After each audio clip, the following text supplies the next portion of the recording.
विभाजन, पाकिस्तान 14 अगस्त को, 15 अगस्त को भारत स्वतंत्र हुआ था, तो विभाजन 14 अगस्त को ही हो गया था। लेकिन संविधान सभा की पहली बैठक तो हम देख रहे हैं दिसंबर 1946 यानी कि 9 दिसंबर 1946 को हो गई थी। संविधान सभा के सदस्य 1935 में स्थापित प्रांतीय विधानसभाओं के सदस्यों द्वारा अप्रत्यक्ष विधि से चुने गए थे। संविधान सभा की रचना लगभग उसी योजना के अनुसार हुई जिसे ब्रिटिश मंत्रिमंडल की एक समिति, जिसे हम कैबिनेट मिशन कहते हैं, कैबिनेट मिशन ने प्रस्तावित किया था इस योजना के अनुसार। देखिए, सबसे पहली चीज तो आप ये देखिए, कैबिनेट मिशन का नाम कैबिनेट मिशन क्यों है? कैबिनेट मिशन का मतलब है ब्रिटिश गवर्नमेंट के कैबिनेट मंत्रियों को भेजा गया था भारतीय नेताओं से मिलने के लिए और उनसे बात करके संविधान सभा का गठन किस प्रकार से किया जाएगा, इस पर एक फाइनल रूपरेखा तैयार करना। ये काम कैबिनेट मिशन के द्वारा किया गया था। यानी कि 3 कैबिनेट मंत्री जो भारत में आए थे, लॉर्ड पैथिक लॉरेंस, एवी अलेक्जेंडर और एक और व्यक्ति थे, तीनों ने मिलकर के आकर के, तीनों ही कैबिनेट मंत्री थे, तीनों ने आकर के और भारत में भारतीय नेताओं से बातचीत करते हुए संविधान सभा कैसे तैयार होगी, संविधान सभा कैसे कार्य करेगी, इस पर पूरी परिचर्चा की थी। और आप देख सकते हैं कि प्रत्येक प्रांत, देशी रियासत या रियासतों के समूहों को उसकी जनसंख्या के अनुपात में सीटें दी गई थी। इसका सीधा सा मतलब यह है कि जनसंख्या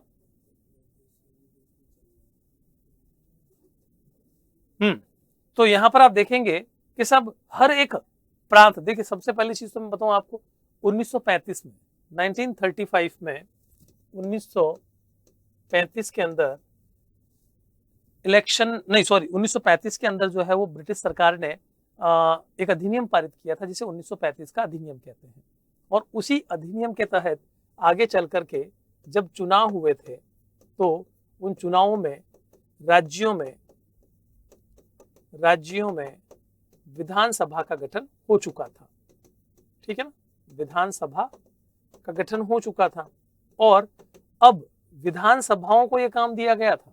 मतलब भारत में संविधान सभा में जो लोग आएंगे उनको जनता ने चुन करके नहीं भेजा था, बल्कि उनको किसके द्वारा चुना गया था? उनको चुना गया था संविधान सभा के नेताओं के द्वारा।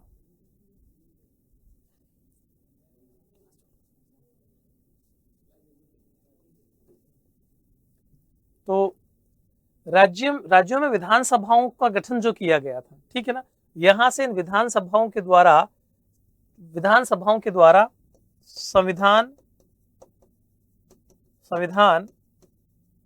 सभा के सदस्यों का निर्वाचन किया गया था,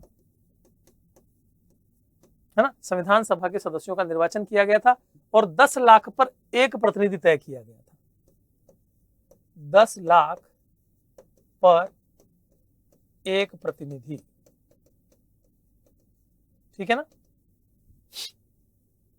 मोटे तौर पर 10 लाख की जनसंख्या पर एक सीट का, देखिए आ गया ना, 10 लाख की जनसंख्या पर एक सीट का अनुपात रखा गया था। परिणाम स्वरूप ब्रिटिश सरकार के प्रत्यक्ष शासन वाले प्रांतों में 292 सदस्य आएंगे, देशी रियासतों से 93 सीटें रखी गई। प्रत्येक प्रांत की सीटों को 3 प्रमुख समुदायों, मुसलमान, सिख व सामान्य, उनकी जनसंख्या के अनुपात में बांट दिया गया। तो कुल मिलाकर के हम कह सकते हैं संविधान सभा के जो सदस्य रखे गए थे वो सदस्य किसी एक धर्म, किसी एक जाति का प्रतिनिधित्व नहीं कर रहे थे। ये ध्यान रखा गया कि प्रत्येक धर्म को उनका प्रतिनिधित्व मिले। मुख्य रूप से मुसलमानों को उनके प्रतिनिधि दिए गए उनकी जनसंख्या के अनुपात में, सिखों को उनके प्रतिनिधि दिए गए उनकी संख्या के अनुपात में, सामान्य का मतलब हिंदू व अन्य आ गए, उनको उनके अनुपात में प्रतिनिधि दे दिए गए। तो मतलब भारतीय संविधान का जो निर्माण किया गया था उसमें संविधान सभा में सारे वर्गों का प्रतिनिधित्व था। कोई भारतीय संविधान पर यह क्वेश्चन मार्क नहीं लगा सकता कि यह संविधान केवल हिंदुओं के द्वारा लिखा गया तो हिंदुओं के पक्ष में था, मुसलमानों के द्वारा लिखा गया तो मुसलमानों के पक्ष में था, या किसी और समुदाय के द्वारा लिखा गया तो उनके पक्ष में था। ऐसा आरोप नहीं लगाया जा सकता क्योंकि सभी को प्रतिनिधित्व दिया गया है।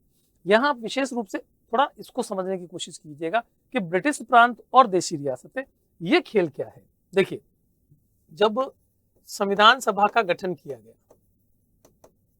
संविधान सभा का जो गठन किया गया, तो उसमें भारत जब आजाद हो रहा था तो भारत में एक तो ब्रिटिश प्रांत थे, ब्रिटिश प्रांत का मतलब जिन पर अंग्रेजों का सीधा शासन था, एक देसी रियासतें थी जहां पर भारतीय राजा शासन कर रहे थे। तो जो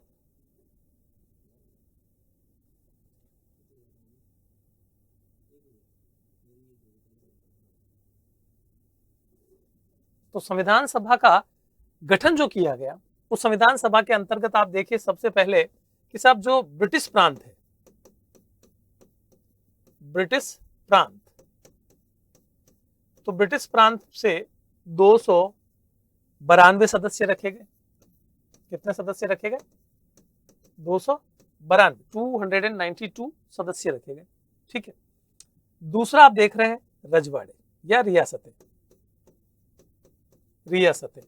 रियासतों से कितने रखे गए? 93। इसके अलावा उस समय चीफ कमिश्नर प्रांत भी थे, चीफ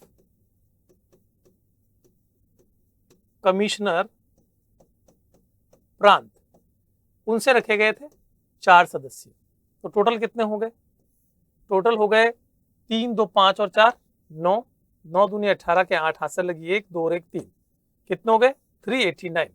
तो यहां पर हम कहेंगे कुल सदस्य जो संविधान सभा में निर्धारित किए गए थे वो थे 389। कितने थे? 389 सदस्य, जो कि संविधान सभा में संविधान का निर्माण करने का कार्य करेंगे। प्रांतीय विधानसभाओं में प्रत्येक समुदाय के सदस्यों ने अपने प्रतिनिधियों को चुना और इसके लिए उन्होंने समानुपातिक प्रतिनिधित्व की एकल संक्रमणीय मत पद्धति का प्रयोग किया।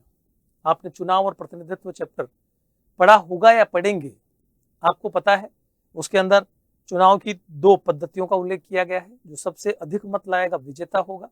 इस पद्धति के माध्यम से भारत में लोकसभा और विधानसभा तथा जो स्थानीय चुनाव होते हैं वो संपन्न करवाए जाते हैं। लेकिन वहीं दूसरी ओर एक और प्रणाली है जिसे हम समानुपातिक प्रतिनिधित्व प्रणाली कहकर के पुकारते हैं। इस प्रणाली की एकल संक्रमणीय मत पद्धति के माध्यम से हम वर्तमान समय में राज्यसभा, राष्ट्रपति इत्यादि के चुनाव संपन्न होता हुआ देखते हैं। तो इसी प्रणाली को अपनाया गया था जिसके माध्यम से राज्य की विधानसभाओं के सदस्यों ने संविधान सभा में सदस्यों को चुन करके भेजा था। देशी रियासतों के प्रतिनिधियों, अब ये तो हो गया ब्रिटिश प्रांतों में, क्योंकि ब्रिटिश प्रांतों में तो ऑलरेडी चुनाव हो चुके थे। लेकिन जो रियासतें थी, जो रजवाड़े थे, उन रजवाड़े और रियासतों में चुनाव ही नहीं हुए थे, वहां विधानसभा ही नहीं थी, तो उनको मौका दिया गया कि वहां का राजा ये तय करेगा कि किस प्रकार से वहां के प्रतिनिधि संविधान सभा में आएंगे। जो 93 सदस्य रखे गए थे वो रखे गए थे सभी रजवाड़ों के प्रतिनिधियों के रूप में, रियासतों के प्रतिनिधियों के रूप में। तो 93 मेंबर्स जो आएंगे वो रियासतें या रजवाड़े तय करेंगे कि उनको किस प्रकार से भेजा जाएगा। ठीक है। अब देखिए संविधान सभा के स्वरूप की चर्चा करते हैं। 3 जून 1947 की योजना के अनुसार विभाजन के बाद वे सभी प्रतिनिधि संविधान सभा के सदस्य नहीं रहे जो पाकिस्तान के क्षेत्रों से चुनकर आए थे। आप जानते हैं कि पाकिस्तान के विभाजन मतलब पाकिस्तान भारत से एक अलग देश बनेगा, ये घोषणा की गई थी 3 जून 1947 को। इसका मतलब इससे पहले संविधान सभा का गठन हो चुका था। 389 मेंबर संविधान सभा में ऑलरेडी जा चुके थे, लेकिन वो थे अविभाजित भारत के सदस्य, अखंड भारत के सदस्य। लेकिन 3 जून को जब ये घोषणा की गई कि पाकिस्तान भारत से अलग एक देश बनेगा, तो सीधी सी बात है अब सदस्य संख्या बदलेगी, 389 मेंबर्स नहीं होंगे। तो आप कह सकते हैं कि जब पाकिस्तान के विभाजन की घोषणा कर दी गई तो सदस्यों की संख्या घटकर 299 रह गई। तो भारतीय संविधान का निर्माण करने का काम तो शुरू कर दिया था उन सभी लोगों ने, 389 मेंबर्स ने, क्योंकि 9 दिसंबर 1946 को पहली बैठक हो चुकी थी। लेकिन भारत विभाजन की घोषणा 3 जून 1947 को की गई, तब तक काफी काम तो हो चुका था। लेकिन जब पाकिस्तान का विभाजन हो गया तो जो पाकिस्तान के क्षेत्रों से चुनकर आए हुए प्रतिनिधि थे या वहां के रजवाड़ों के द्वारा आए हुए प्रतिनिधि थे, उनको तो हटाना पड़ा। अब जो पीछे रह गए वो रह गए 299, तो 299 सदस्य रह गए। इनमें से 26 नवंबर 1949 को कुल 284 सदस्य ही उपस्थित थे। ये कौन सा दिन है? 26 नवंबर 1949 का। जब संविधान को अंगीकृत किया गया था। क्या किया गया था? जब संविधान अंगीकृत किया गया था। इंग्लिश में कहते हैं एडॉप्ट करना। और इस दिन को हम 26 नवंबर को हम क्या मनाते हैं? विधि दिवस के रूप में, संविधान दिवस के रूप में। 26 नवंबर 1949। तो ये जो दिन था जिस दिन संविधान को अंगीकृत किया गया था, अडॉप्ट किया गया था, उस दिन 284 सदस्य ही उपस्थित थे, 284 मेंबर्स। ठीक है ना? अंतिम रूप से पारित संविधान पर अपने हस्ताक्षर करने वाले लोग यही हैं, 284 सदस्य। इस प्रकार इस उपमहाद्वीप में विभाजन से उपजी विभीषिका और हिंसा के बीच संविधान निर्माण का काम हुआ। मतलब जब संविधान बनाया जा रहा था तो देश में विभाजन का दौर चल रहा था, खून खराबा हो रहा था चारों तरफ, है ना? तो संविधान सभाओं के लिए कठिन काम था एक ऐसे संविधान का निर्माण करना जो आगे चलकर देश को एकजुट रख सके, जो धर्म के नाम पर देश को तोड़ने का नहीं बल्कि जोड़ने का काम कर सके, जो जाति, धर्म, संस्कृति, भाषा इत्यादि के आधार पर भारत को एकजुट रख सके। एक ऐसे संविधान का निर्माण करना कहीं ना कहीं संविधान निर्माताओं के लिए एक बहुत बड़ा कार्य था, बहुत बड़ा काम था कि वो ऐसा कर पाएंगे, क्योंकि उस समय खूब हिंसा हुई थी। देख रहे थे वो चारों तरफ हिंसा होते हुए। इसके अंतर्गत अल्पसंख्यक न केवल सुरक्षित होंगे बल्कि धार्मिक पहचान का, नागरिक अधिकारों पर भी कोई प्रभाव नहीं होगा।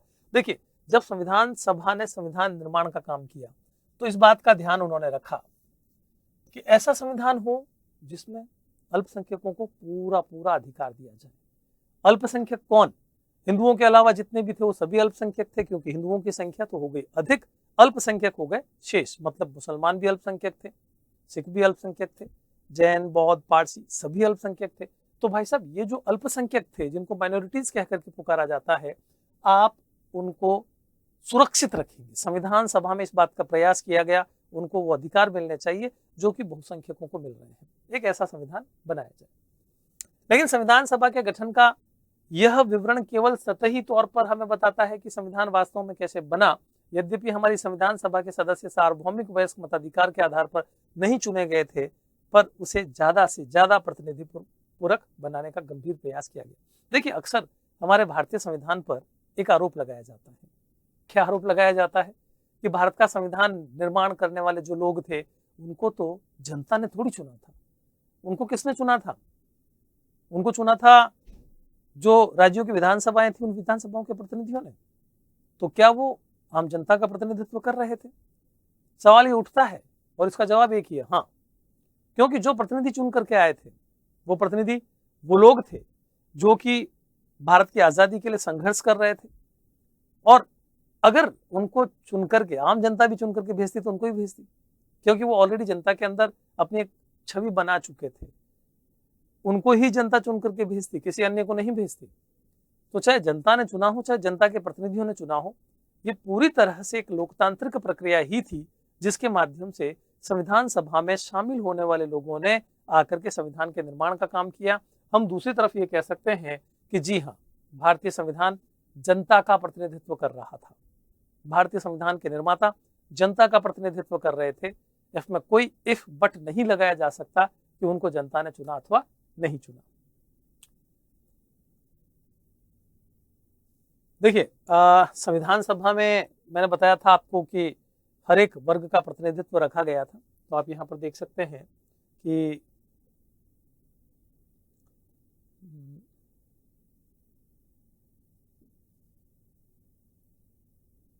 प्रत्येक संविधान, इसके अतिरिक्त संविधान सभा में अनुसूचित जातियों के 28 सदस्य रखे गए थे, है ना। 28 सदस्य का मतलब यह है कि भाई देखिए, मुख्य रूप से क्या था? मुख्य रूप से था कि भाई मुस्लिम जो है उनको प्रतिनिधित्व मिलना चाहिए, बहुत बड़ा समुदाय हो गया। सिख है, वो भी बहुत बड़ा समुदाय है, उसको प्रतिनिधित्व मिलना चाहिए। अनुसूचित जाति,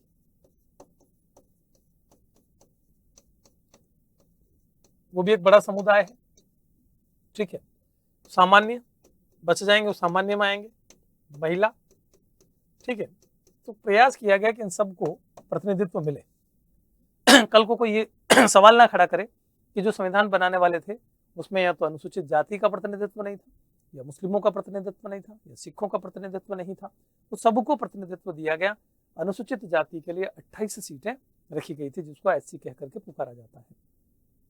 विभाजन के बाद संविधान सभा में कांग्रेस का वर्चस्व था। मुख्य रूप से जो ज्यादातर लीडर्स आए थे वो सभी कांग्रेस से ही आए थे, क्योंकि इस संविधान सभा में कांग्रेस के जो लोग थे वो थे 82%। कांग्रेस तो ऑलरेडी थी अस्तित्व में, आप सभी जानते हैं, है ना। और उसी कांग्रेस ने जब संविधान सभा के लिए चुनाव करवाए गए भिन्न भिन्न राज्यों की विधानसभाओं से, तो अपने प्रतिनिधियों को खड़ा किया था। तो उस समय जो प्रतिनिधि आए थे उनकी संख्या ज्यादा थी, लेकिन बाद में जब भारत का विभाजन हो गया तो भी कांग्रेस के भारत के अंदर 82% थे। तो 82% लोग कांग्रेस की तरफ से थे। संविधान सभा के कामकाज की शैली क्या थी? ये तो हमने संविधान सभा का गठन किस प्रकार से हुआ ये देखा। सवाल ये उठता है कि संविधान सभा ने जो कामकाज किया है, संविधान सभा ने जो संविधान निर्माण का कार्य किया है, उसके कामकाज की शैली क्या थी? उसने किस प्रकार से संविधान का निर्माण किया है? तो हम यहाँ पर कहेंगे संविधान सभा की सत्ता केवल इस बात पर ही नहीं टिकी थी कि वह मोटे तौर पर, हालांकि पूर्ण रूप से नहीं, सबका प्रतिनिधित्व कर थी, मतलब सबका प्रतिनिधित्व तो कर रही थी, ये तो आप सभी जानते ही हैं। संविधान बनाने के लिए अपनाई गई प्रक्रिया और सदस्यों के विचार विमर्श की जड़ में छुपे मूल्यों में ही संविधान सभा की लोकप्रिय सत्ता का आधार था।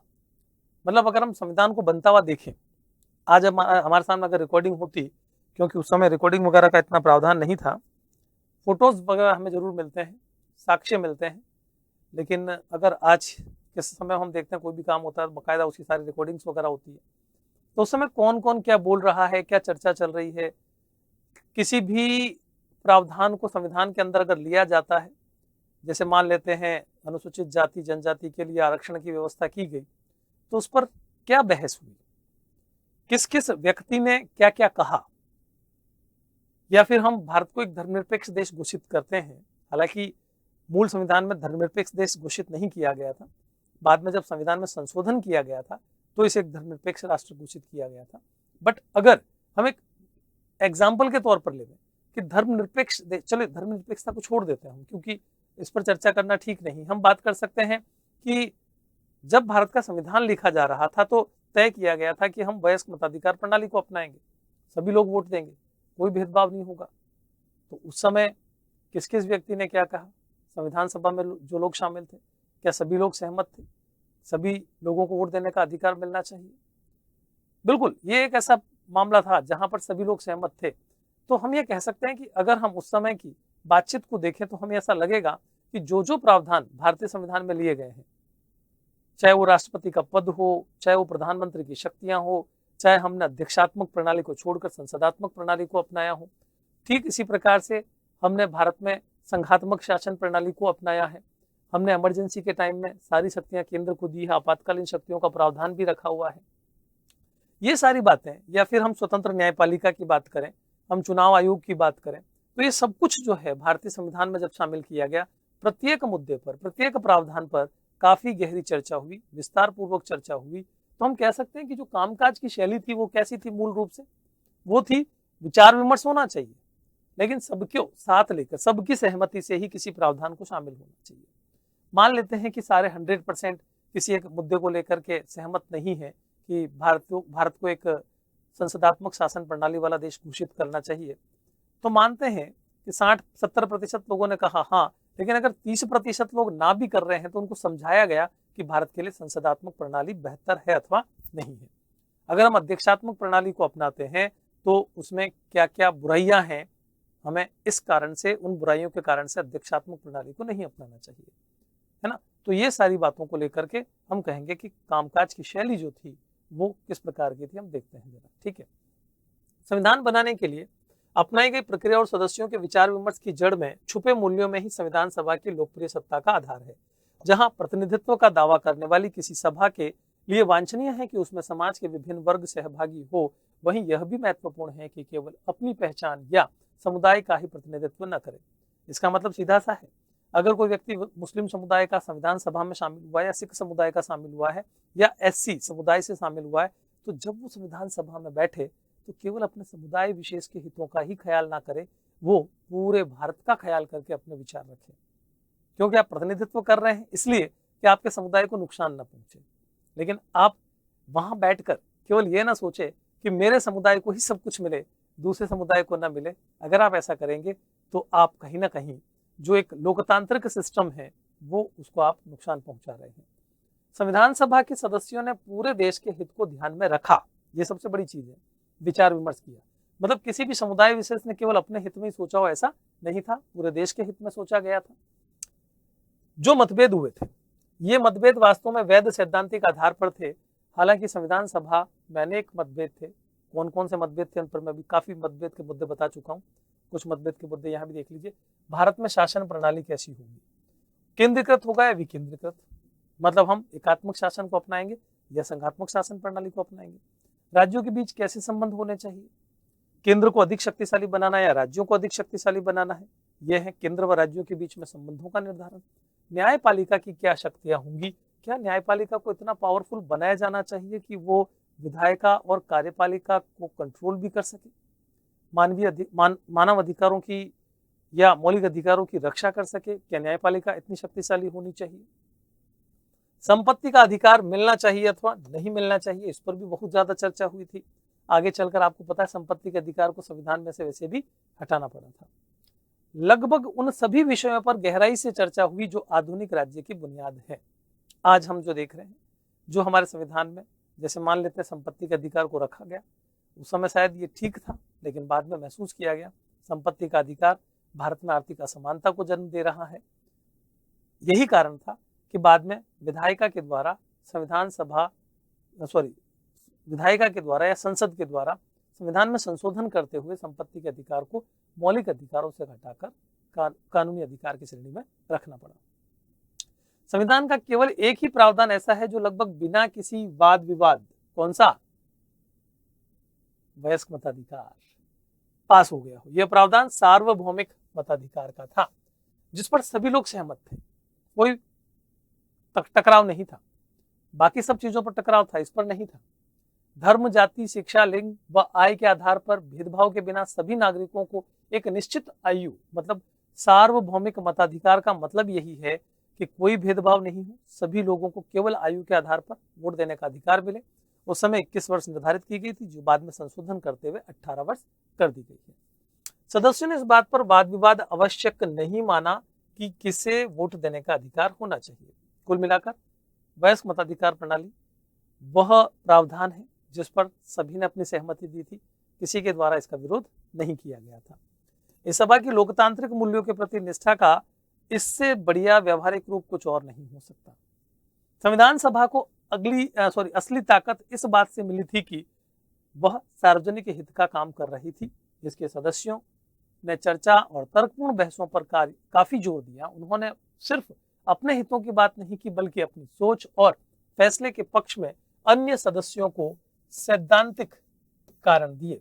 मतलब जिस मुद्दे पर, जैसे एक छोटा सा एग्जांपल दूं कि नेहरू जी हैं, वो भारत को एक समाजवादी देश घोषित करना चाहते हैं, ठीक है। ठीक इसी प्रकार से डॉक्टर भीमराव अंबेडकर हैं, जो भारत को संसदीय प्रणाली में लाना चाहते हैं। अब साहब कई लोग ऐसे हैं जो कह रहे हैं कि भारत को संसदीय प्रणाली नहीं बल्कि अध्यक्षीय प्रणाली अपनानी चाहिए, जो कि अमेरिका के अंदर है, जहां राष्ट्रपति के पास में शक्तियां होती है। राष्ट्रपति विधायिका के प्रति उत्तरदायी नहीं होता है, उस पर ज्यादा कंट्रोल नहीं होता है। तो बाकायदा जब डॉक्टर भीमराव अंबेडकर ने अपनी तरफ से ये बात कही कि भारत को संसदीय प्रणाली देनी चाहिए, तो उन्होंने मुद्दा तर्क क्या दिया जिसको सभी ने माना। उन्होंने कहा कि अगर हम अध्यक्षीय प्रणाली को अपनाते हैं तो कभी भी हमारा राष्ट्रपति इतना ताकतवर बन सकता है कि वो लोकतंत्र के लिए और आम जनता के लिए खतरा बन सकता है। आज आप अमेरिका में देख लीजिए ना, डोनाल्ड ट्रंप जो कि अध्यक्षात्मक शासन प्रणाली के अंतर्गत बहुत ज्यादा शक्तियों का प्रयोग करते हैं, उनके फैसलों से आज पूरी दुनिया प्रभावित हो रही है, क्योंकि वो एक तरह से बहुत ज्यादा फ्री है, बहुत ज्यादा स्वतंत्र है। उन पर वहां की उनकी संसद का और वहां की न्यायपालिका का इतना नियंत्रण नहीं है जितना कि संसदीय प्रणाली में होता है। इसी कारण से भीमराव अंबेडकर साहब ने कहा कि हमारे लिए अध्यक्षात्मक शासन प्रणाली को अपनाने का मतलब है नायक पूजा को बढ़ावा देना। तो माना इस बात को, सभी लोगों ने माना, सभी लोगों को लगा बिल्कुल ठीक है। इसका मतलब यह है कि किसी भी चीज को अगर हमने हमारे संविधान में शामिल किया तो उसके पीछे कई तर्क दिए गए, सामने वालों को बताया गया कि ये तर्क सही है, इसलिए हम इस सिस्टम को अपना रहे हैं, है ना। मतलब दबाव पूर्वक थोप दिया गया हो ऐसा कुछ भी नहीं था। ठीक है, अब हम जब बात करते हैं कार्यविधि की तो हम कहेंगे कि संविधान सभा की सामान्य कार्यविधि में भी सार्वजनिक विवेक का महत्व दिखाई देता है। विभिन्न मुद्दों के लिए संविधान सभा की 8 मुख्य कमेटियां बनाई गई थी। ये मुख्य कमेटियां हैं, बाकी तो कई कमेटियां थी, लगभग 22 के आसपास। प्रत्येक कमेटी में कहीं ना कहीं बड़े नाम रखे गए थे, जवाहरलाल नेहरू, राजेंद्र प्रसाद, सरदार वल्लभ भाई पटेल, डॉक्टर भीमराव अंबेडकर, है ना। ये वो लोग थे जिनको महत्वपूर्ण कमेटियों में शामिल किया गया। जैसे कि मैं बात करूं डॉक्टर B.R. अंबेडकर का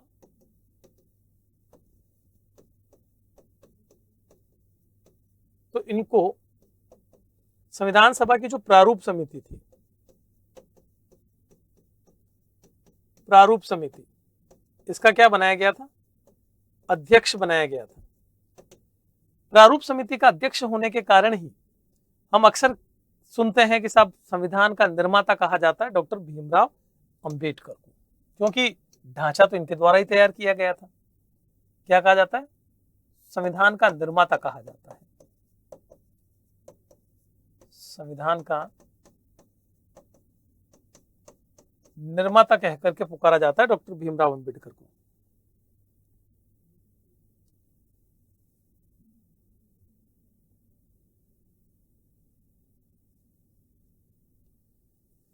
अब देखिए यहां पर हम संविधान को लेकर के कुछ महत्वपूर्ण बातें हैं जिन पर थोड़ी सी चर्चा कर लेते हैं।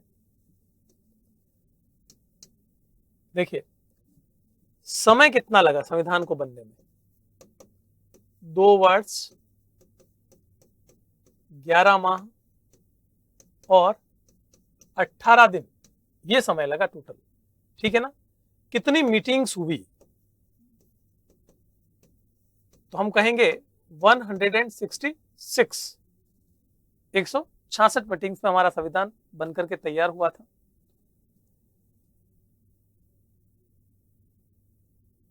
26 नवंबर 1949 इस दिन संविधान का निर्माण कंप्लीट हुआ था। संविधान निर्माण कार्य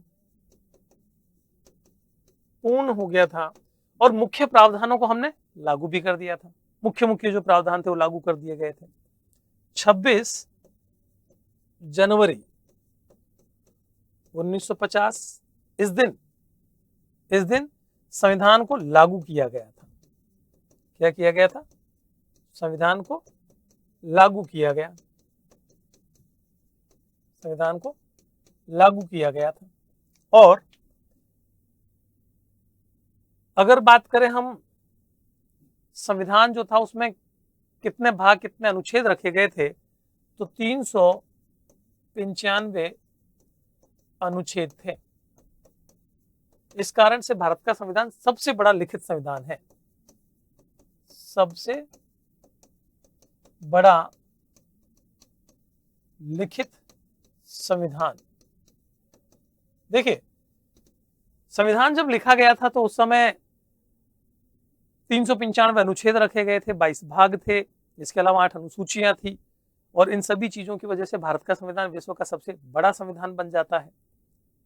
तो ये भारतीय संविधान की सबसे बड़ी, सबसे अहम विशेषता थी। तो यहाँ आपने देखा कि किस प्रकार से हमने संविधान को लेकर के कुछ महत्वपूर्ण बातों की चर्चा कंप्लीट की है ना। अब हम थोड़ी सी चर्चा जो है वो कर लेते हैं भारतीय संविधान में जो ग्रहण किया गया हमने विदेशों से, कौन कौन सी चीजें कौन कौन से देश से ग्रहण की है। तो सबसे पहले हम बात करते हैं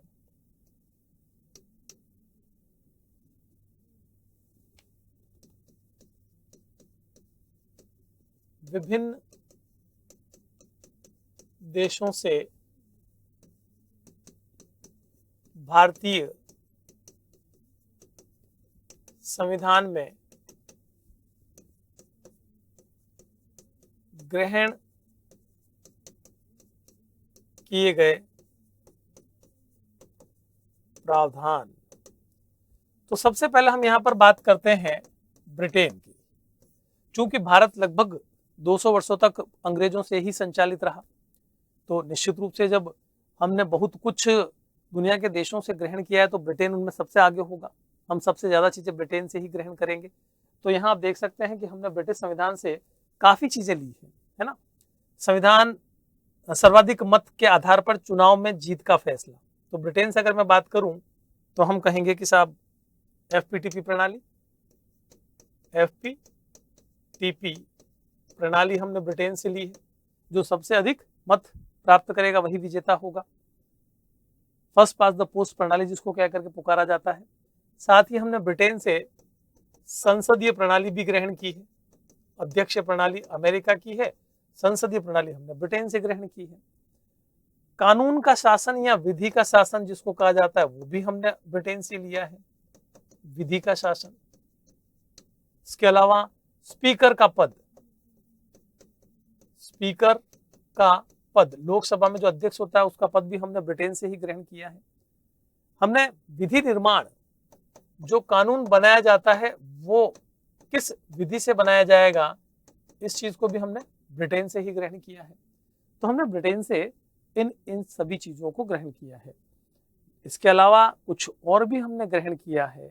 तो आप देखिए यहां से हम बात करते हैं यूएसए से क्या ग्रहण किया है, अमेरिका से क्या ग्रहण किया है। तो हमने अमेरिका से ग्रहण किया है मौलिक अधिकार। क्या ग्रहण किया है? मौलिक अधिकार। हमने दूसरी चीज जो अमेरिका के संविधान से ली है वो है स्वतंत्र न्यायपालिका। स्वतंत्र न्यायपालिका हमने ग्रहण की है। हमने न्यायिक पुनरावलोकन, न्यायिक पुनरावलोकन जिसको जुडिशियल रिव्यू कहते हैं, ये भी यूएसए के संविधान से ही लिया है। इसके अलावा हमने आयरलैंड के संविधान से क्या लिया है? आयरलैंड। तो आयरलैंड के संविधान से हमने राज्यों के नीति निर्देशक तत्व लिए हैं। क्या लिया है? राज्यों के नीति निर्देशक तत्व हमने आयरलैंड के संविधान से लिए।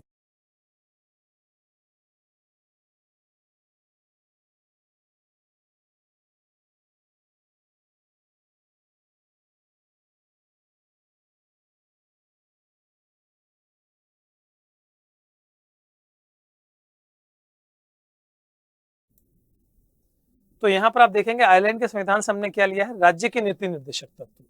क्या लिया है? राज्य के नीति निर्देशक तत्व, है ना, जो अनुच्छेद 36 से 51 में शामिल किए गए हैं, भाग 4 में शामिल किए हमने, आयरलैंड के संविधान से लिए हैं। तो हमने कनाडा के संविधान से भी काफी कुछ ग्रहण किया है। कनाडा के संविधान से हमने जो चीजें ली है उनमें आता है अर्ध अध्यक्षात्मक अर्ध संघात्मक प्रणाली। अर्ध संघात्मक प्रणाली। देखिए संघात्मक प्रणाली तो अमेरिका में है, हमने पूरी तरह से संघात्मक प्रणाली को नहीं अपनाया। हमने केंद्र को अधिक शक्तिशाली रखा है, तो इस प्रणाली को कहते हैं अर्ध संघात्मक प्रणाली, जो कि हमने कनाडा के संविधान से ली है। साथ ही साथ हमने कनाडा के संविधान से अवशिष्ट शक्तियों को भी ग्रहण किया है। अवशिष्ट शक्तियां, आपको पता है ना, हमारे संविधान ने केंद्र व राज्यों के बीच में शक्तियों का बंटवारा किया है, संघ सूची, राज्य सूची और समवर्ती सूची के आधार पर। अगर तीनों ही सूचियों में जो विषय शामिल है इसके अलावा कोई विषय हो तो उसे अवशिष्ट कहा जाएगा और वो केंद्र सरकार के पास में रहेगा। ये प्रणाली हमने कनाडा के संविधान से ग्रहण की है। तो हमने फ्रांस का जो संविधान है उससे भी कुछ ग्रहण किया है, और वो है हमारे संविधान में जो हम स्वतंत्रता, समानता की बात करते हैं वो हमने वहीं से लिया है, और बंधुत्व, भ्रातृत्व जिसको कहा जाता है, ब्रदरहुड जिसको कहा जाता है, ये सारी चीजें हमने कहां से ग्रहण की है? फ्रांस के संविधान से।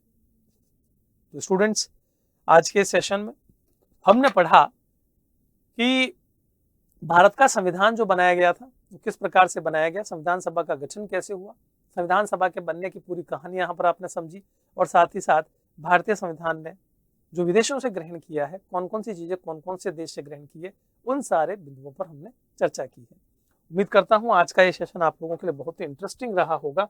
इसी प्रकार के सेशंस लेकर के मैं आपके साथ में आता रहूंगा। आज के सेशन में आप लोग मेरे साथ जुड़े, इसके लिए थैंक यू। मिलते हैं, आप सभी स्वस्थ रहें, मस्त रहें,